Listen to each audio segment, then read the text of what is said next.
Hello students, welcome back to my channel. My name is Hardik Malhotra and I am an assistant professor. इस video के अंदर हम पढ़ेंगे कि foreign investment क्या चीज़ होती है और कौन से ऐसे फैक्टर्स हैं जो फॉरेन इन्वेस्टमेंट को अफेक्ट करते हैं। और इसको हम बोलते हैं हिंदी में विदेशी निवेश। और विदेशी निवेश को प्रभावित करने वाले कौन से ऐसे कारक हैं वो हम इस वीडियो के अंदर जानेंगे। तो चलिए चलते हैं नेक्स्ट स्लाइड में और देखते हैं कि फॉरेन इन्वेस्टमेंट क्या होता है। The question is, what do you mean by foreign investment? Discuss the factors influencing foreign investment. कि विदेशी निवेश से आप क्या समझते हैं और विदेशी निवेश को प्रभावित करने वाले कारकों की चर्चा हम करेंगे इस क्वेश्चन के अंदर। अब देखते हैं कि फॉरेन इन्वेस्टमेंट होता क्या है। फॉरेन इन्वेस्टमेंट का मतलब है जब एक इंसान, कोई एक पर्सन या कोई भी इंस्टीट्यूशंस या कोई भी कंट्री दूसरे देश के अंदर जाकर निवेश करती है या फिर इन्वेस्टमेंट करती है तो उसको हम बोलते हैं फॉरेन इन्वेस्टमेंट। अब ये जो इन्वेस्टमेंट है ये किन जगह पे की जाती है? अब तो किसी आप असेट के अंदर इन्वेस्टमेंट करेंगे या किसी भी कंपनी के अंदर आप इन्वेस्टमेंट करते हैं तो उसको हम बोलते हैं फॉरेन इन्वेस्टमेंट। इसके अंदर हम क्या करते हैं? It typically involves purchase of equity, कि जब हम किसी भी कंपनी की इक्विटी को जब परचेज कर रहे हैं तो वो भी हमारी फॉरेन इन्वेस्टमेंट कहलाई जाएगी। किसी नए बिजनेस को एस्टेब्लिश कर रहे हैं वो भी, कि या फिर कोई रियल एस्टेट में या फिर इंफ्रास्ट्रक्चर या फिर सिक्योरिटीज में भी हम अगर इन्वेस्ट कर रहे हैं, अपना पैसे को लगा रहे हैं, उसको भी हम फॉरेन इन्वेस्टमेंट बोलते हैं।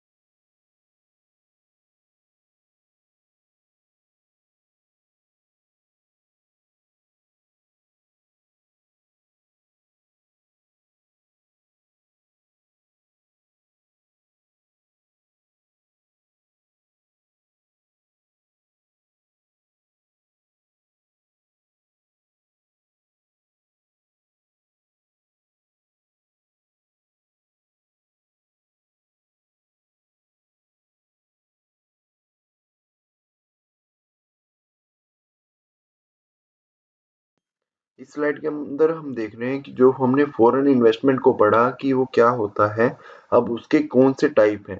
तो हम यहाँ पर देख पा रहे हैं कि उसके सिर्फ दो ही टाइप हैं जिसके थ्रू आप इन्वेस्ट कर सकते हैं किसी फॉरेन मार्केट में। तो जिसके अंदर पहला है आपका फॉरेन डायरेक्ट इन्वेस्टमेंट, जिसको हम बोलते हैं एफडीआई। ये जो एफडीआई वर्ड है ये आपने कई जगह पर सुना होगा। तो अब इसको देखते हैं कि फॉरेन डायरेक्ट इन्वेस्टमेंट होता क्या है। जब कोई भी एक कंपनी या कोई भी इंडिविजुअल डायरेक्टली इन्वेस्ट कर रहा है अपने पैसा किसी भी बिजनेस के अंदर, किसी दूसरी कंट्री के अंदर, किसी दूसरी कंट्री के बिजनेस के अंदर, तो उसको हम बोलते हैं फॉरेन डायरेक्ट इन्वेस्टमेंट। अब ये इन्वेस्टमेंट किस तरीके से की जा सकती है? या तो आप कोई अपनी कंपनी की सब्सिडरी कंपनी वहां पर एस्टेब्लिश कर दें किसी दूसरी कंट्री के अंदर, या फिर किसी लोकल कंपनी को, किसी दूसरी कंट्री की लोकल कंपनी को एक्वायर कर लें, या फिर अपना कोई नया प्लांट या नई फैक्ट्री को उस देश के अंदर बिल्ड कर लें। तो इन तरीकों से हम क्या करते हैं? Foreign direct investment. यहाँ पर आपको कैसे याद रखना है? डायरेक्ट, जब आप डायरेक्टली इन्वेस्ट कर रहे हैं किसी दूसरी कंपनी या कंट्री के अंदर तो उसको हम बोलते हैं फॉरेन डायरेक्ट इन्वेस्टमेंट। फिर सेकंड आता है फॉरेन पोर्टफोलियो इन्वेस्टमेंट। इसके अंदर भी आप अपना पैसे को निवेश कर रहे हैं, पर किस तरीके से कर रहे हैं ये हमें देखना है। फॉरेन पोर्टफोलियो इन्वेस्टमेंट का मतलब है, जिसको हम बोलते हैं एफपीआई, इसके अंदर जो आप इन्वेस्टमेंट कर रहे हैं वो किस में कर रहे हैं? फाइनेंशियल एसेट्स में। किस में कर रहे हैं आप? फाइनेंशियल एसेट्स में। जैसे कि स्टॉक, किसी भी कंपनी का बॉन्ड्स या उसके स्टॉक्स। जैसे कि अ, आप किसी भी फॉरेन कंपनी के अगर स्टॉक्स को परचेज कर रहे हैं, उसके बॉन्ड्स को खरीद रहे हैं, तो वो कहलाया जाएगा foreign portfolio investment. Unlike FDI, FPI does not involve the investor taking control of business in which they invest। इस लाइन का क्या मतलब है कि जो भी कोई बिजनेसमैन होगा जो इन्वेस्टमेंट करता है किसी दूसरी कंट्री के अंदर, अगर तो वो कर रहा है FDI, इसका मतलब है कि उसके पास उस कंपनी का जो भी उसने सब्सिडरी खोली या कोई भी फैक्ट्री खोली उस देश के अंदर, उसका उसके ऊपर पूरा कंट्रोल है। पोर्टफोलियो इन्वेस्टमेंट का मतलब होता है कि उस कंट्री में जो भी उसने इन्वेस्टमेंट करी है, जिस भी कंपनी में करी है, स्टॉक्स खरीदे हैं या फिर बॉन्ड्स खरीदे हैं, बट उसका उस बिजनेस को कंट्रोल करने का कोई हक नहीं है। वो किसी भी तरह का कंट्रोल के अंदर उसका कोई भी इन्वॉल्वमेंट नहीं होता। तो ये आपका हो गया फॉरेन पोर्टफोलियो इन्वेस्टमेंट। अब चलते हैं नेक्स्ट स्लाइड। नेक्स्ट स्लाइड में आप देखेंगे कुछ नहीं है। इसका मतलब ये है कि आपको पहले तो इस चैनल को सब्सक्राइब कर लेना चाहिए, क्योंकि नई वीडियो जो आएंगी वो आपके लिए ही आएंगी कि आप जो कॉन्सेप्ट है उसको अच्छे से समझ सकें। तो इस चैनल को पहले तो सब्सक्राइब कर लीजिए सभी लोग। अब हम चलते हैं नेक्स्ट स्लाइड। अब हम इस स्लाइड के अंदर देखेंगे कि फैक्टर्स ऐसे कौन से हैं जो फॉरेन इन्वेस्टमेंट को इन्फ्लुएंस करते हैं। तो जिसके अंदर सबसे पहला आएगा आपका इकोनॉमिक फैक्टर। इकोनॉमिक फैक्टर क्या है कि आप इकोनॉमिकल लेवल पर देखते हैं कि जिस भी कंट्री में आप इन्वेस्टमेंट करने जा रहे हैं, अपने पैसे को निवेश करना चाह रहे हैं, वो वहां पर किस तरीके से काम करेगी और क्या आपको उतना रिटर्न मिलेगा या नहीं मिलेगा जितना आप सोच के उस कंट्री के अंदर इन्वेस्ट करने के लिए जा रहे हैं। सबसे पहले हम देख रहे हैं यहाँ पर इकोनॉमिक फैक्टर, जिसके अंदर सबसे पहला पॉइंट आपका आ रहा है मार्केट साइज और ग्रोथ पोटेंशियल। कि आप क्या देखते हैं जिस भी कंट्री के अंदर आप जा रहे हैं, क्या वो कंट्री लार्ज है, क्या उसकी जो मार्केट है वो ग्रोइंग है या नहीं, क्या वो कंट्री आपको हाई पोटेंशियल रिटर्न्स ऑफर करेगी या नहीं करेगी। मतलब आप जितना पैसा लगा रहे हैं उसके मुताबिक आपको उतना रिटर्न वो कंट्री देगी या नहीं देगी। क्योंकि ये देखा जाता है अमूमन कि जो भी ग्रोइंग इकोनॉमी होती है उसके अंदर जो गुड्स और सर्विसेज हैं उनकी डिमांड हमेशा ज़्यादा होती है और वो ज़्यादा प्रॉफिट आपको रिटर्न बैक करके देती है। तो इसलिए सबसे पहले मार्केट साइज और ग्रोथ पोटेंशियल को आप असेस करते हैं। फिर उसके बाद आती है बात कॉस्ट ऑफ लेबर की और रिसोर्सेज की। कॉस्ट ऑफ लेबर का मतलब है कि जो भी चीज आप बना रहे हैं, जो भी प्रोडक्ट को आप मैन्युफैक्चर कर रहे हैं, क्या उसको बनाने में जो भी लेबर आप यूज कर रहे हैं वो कॉस्ट इफेक्टिव तरीके से आप यूज कर पा रहे हैं या नहीं। हमेशा ये देखा जाता है कि जो भी कोई भी मैन्युफैक्चरिंग कंपनी है वो ये चाहती है कि जो भी उसका सेटअप ऑपरेशंस हो रहे हैं वो हमेशा चीपर हो। मतलब वो सस्ते में अपनी चीज को बना पाए किसी दूसरी कंट्री के अंदर जाकर अपनी कंट्री के मुकाबले में।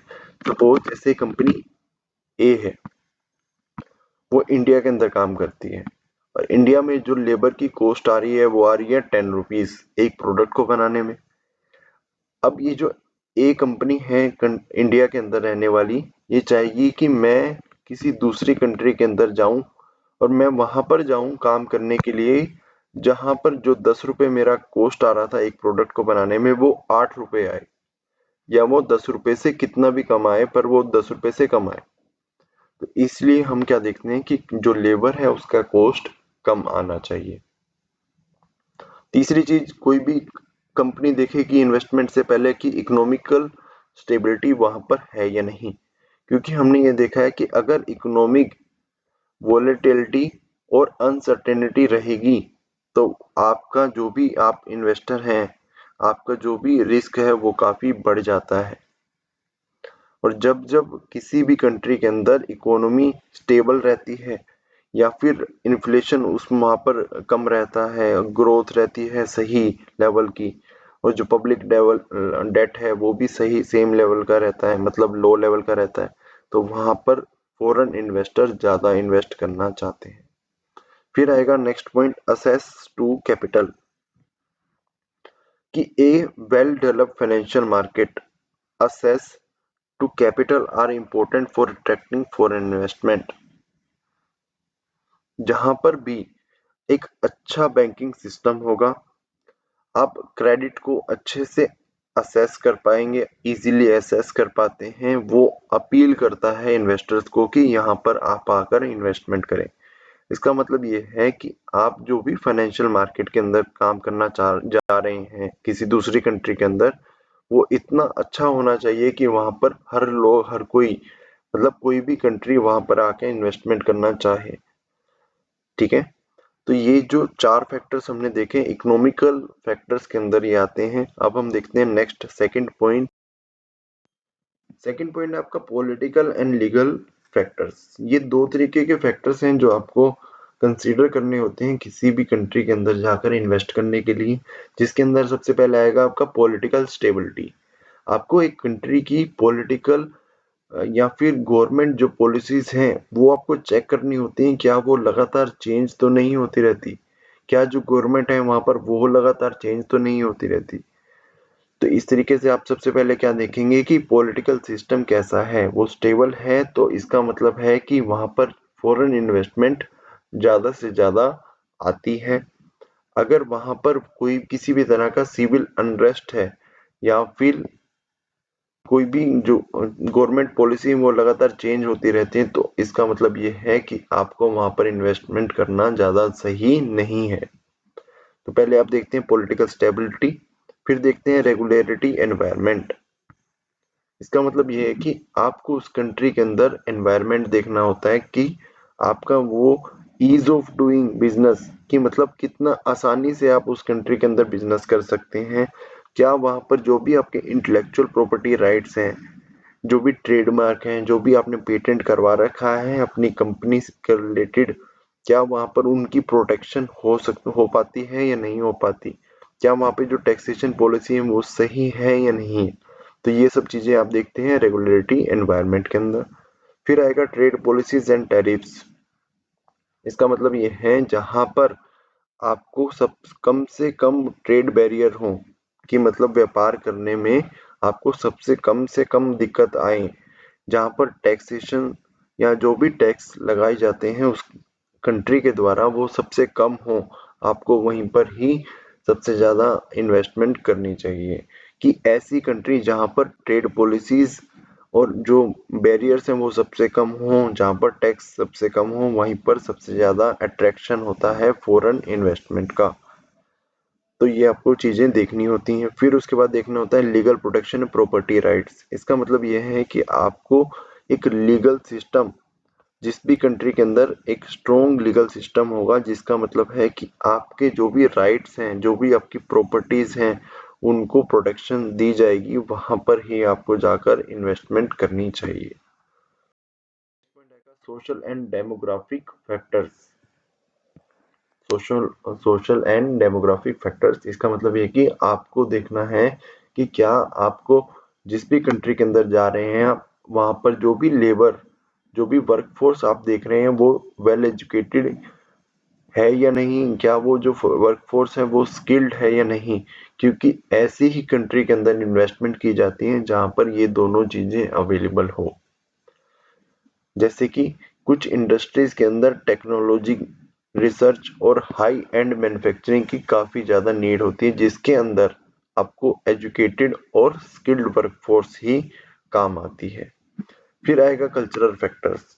आपको ये देखना होता है कि क्या वहां पर जिस भी कंट्री के अंदर आप इन्वेस्टमेंट करना चाहते हैं वहां पे कल्चरल अलाइनमेंट या फिर ease of doing business, language के टर्म्स में, बिजनेस प्रैक्टिसेस के टर्म्स में, कंज्यूमर बिहेवियर के टर्म में इन्फ्लुएंस करता है इन्वेस्टमेंट के डिसीजंस को या नहीं। इसका मतलब ये है कि जिस भी कंट्री के अंदर ये सभी चीजें आपके फेवर में काम करती हैं, आपको वहीं पर इन्वेस्ट करना चाहिए। फिर उसके बाद थर्ड पॉइंट आएगा कंज्यूमर प्रेफरेंस एंड डिमांड। इसका मतलब ये है कि आपको ये देखना है कि कंज्यूमर की, वहां पर जो भी कंज्यूमर है जिस भी कंट्री में आप जाना चाहते हैं, वो आपके प्रोडक्ट के प्रति उसकी प्रेफरेंस रहेगी या नहीं रहेगी। क्या आपके प्रोडक्ट की डिमांड उस कंट्री के अंदर उतनी रहेगी या नहीं रहेगी। तो आपको ये सभी चीजें एनालाइज करनी पड़ती हैं, कंज्यूमर की प्रेफरेंस देखनी होती है और उसकी डिमांड कैसी रहेगी आपके प्रोडक्ट के प्रति उस कंट्री के अंदर। तो हमने इसमें देखा कि 3 चीजें, पहला स्किल्ड फोर्स, आपको एजुकेटेड और स्किल्ड फोर्स की रिक्वायरमेंट रहेगी। सेकंड, आपको कल्चरल फैक्टर्स भी वहाँ पर देखने हैं कि वहाँ पर बिजनेस प्रैक्टिसेस या फिर कंज्यूमर का बिहेवियर कैसे रहता है, इन्वेस्टमेंट डिसीजंस को जो इन्फ्लुएंस करेगा। फिर आपने देखना है कि वहाँ पे कस्टमर की प्रेफरेंस और उसकी डिमांड कैसी रहती है। देखेंगे कि ला इंफ्रास्ट्रक्चर एंड टेक्नोलॉजिकल फैक्टर्स, कि आपने देखना है इंफ्रास्ट्रक्चर वहाँ पर है या नहीं, क्या वहाँ पर transportation system, logistic departments, communication systems, energy supply एक क्रूशियल फैक्टर्स होती हैं जहाँ पर भी आपको फॉरेन इन्वेस्टमेंट करनी है।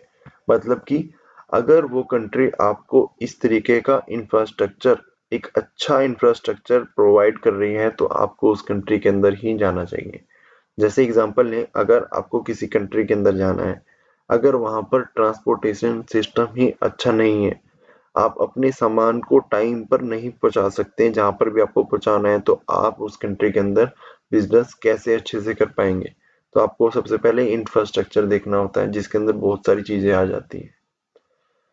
फिर आएगा आपका टेक्नोलॉजिकल एडवांसमेंट।